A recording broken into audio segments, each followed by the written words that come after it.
what the Gnostics described, I think they were spot on. I mean, I've come across the same thing, is that this simulation is a copy, a digital copy on one level of the prime reality, because this earth exists in prime reality.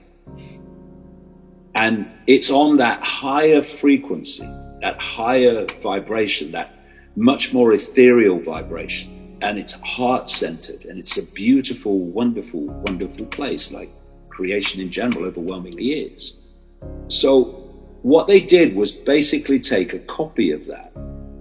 And it's like taking a copy of a website. The original website's still there. You've only taken a copy of it. And what's been happening since this simulation was created is that it's been changed and changed and changed and changed to go further and further away from what I'll call it prime earth is, prime reality. And so you come in perceptually. You don't come in physically, you come in perceptually. And as you come in, the memories of prime earth can disappear. With some, you can still remember it, but they basically disappear. But much as they've tried, there is still a connection to out there, and it comes through here. And if this closes and you get pulled into only belly emotion and head thought perception, then you can become completely immersed in the matrix and see no other reality. Like the five senses, just see the matrix. But if you can open this, you open your heart, you retain that connection to out there. And the more you open it, that connection becomes more and more powerful. The more you break through the veil of forgetfulness and you start to remember.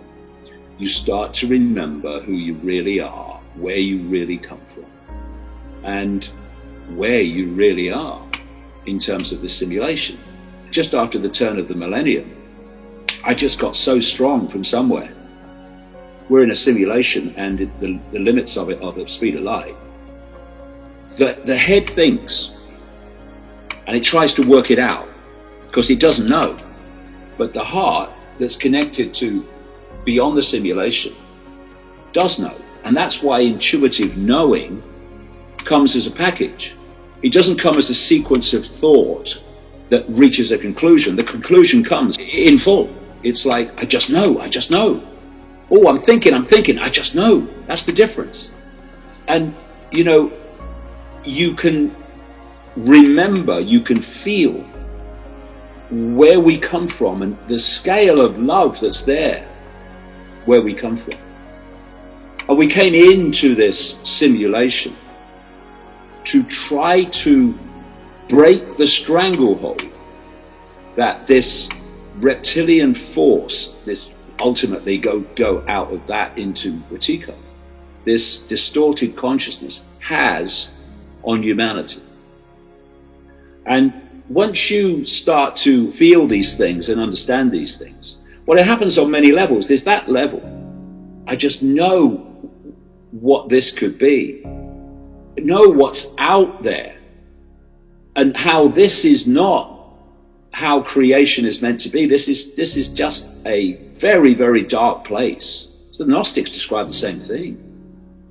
But there's other levels too, which drive you on. When you can see where this sequence is taking people to get even more and more extreme in this simulation as they change the website, if you like, more and more and more and more from what it originally was, then you can't walk down the street and look kids in the eye. You can't look your own kids in the eye, your own grandkids in the eye. You have to do everything you can to make a difference. And what I can't understand, and I've experienced it many times, is over this 31, 32 years I've been doing this, I've seen people come in and they realize something's going on and then they disappear. And some other people come up and they're flavor of the month for a, short time, and then they disappear. And I look at it and I think, how can you walk away? If you claim to know where this is going, how can you walk away and leave people to their fate? I can't do that. And I'm driven by wanting to break the stranglehold that this force has on human perception. And I'm driven by wanting to know the truth. I don't want a statue. I don't want a round of applause. And if from the other side comes abuse and ridicule, that is all irrelevant to me. I want to know the truth, and I shall pursue it no matter what the consequences, because I don't even think about consequences. People have said to me, when you said that, didn't you know you'd get ridiculed? Well, do you know I'd worked that out? But I'm going to say it anyway, because it's about uncovering your truth and then speaking it. Not uncovering your truth and then keeping quiet about it because you don't want other people to think badly of you. This prison that people live in, the fear of what other people think. If you live in a prison, like most people do, of fearing what other people think, you're not you anymore. Never mind handing over your self-respect, you've handed over your uniqueness.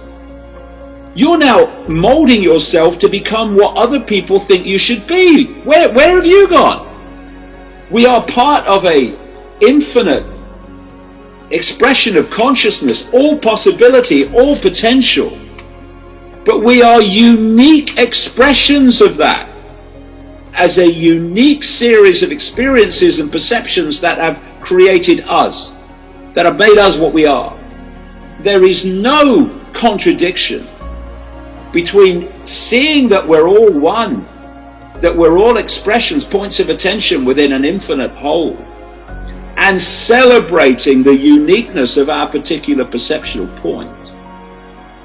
And if you start fearing what other people think about you, you start editing yourself, you start censoring yourself. Shall I say this, or what shall I say so these people think I'm okay? Well, I don't care what those people think of me. They have every right to think of me whatever they choose to think of me. That's their right, that's their choice, that's their freedom. Freedom is not the freedom to have everyone agree with you. Freedom is the freedom for people to have their own opinion, whatever it is. But it's also my freedom to speak my truth, and I'm going to do so, and nothing's going to stop me. No level of ridicule, no level of abuse, no level of intimidation, none of it. Because once you open your heart to beyond the simulation, out into prime reality, then you lose the intimidation that comes with fear.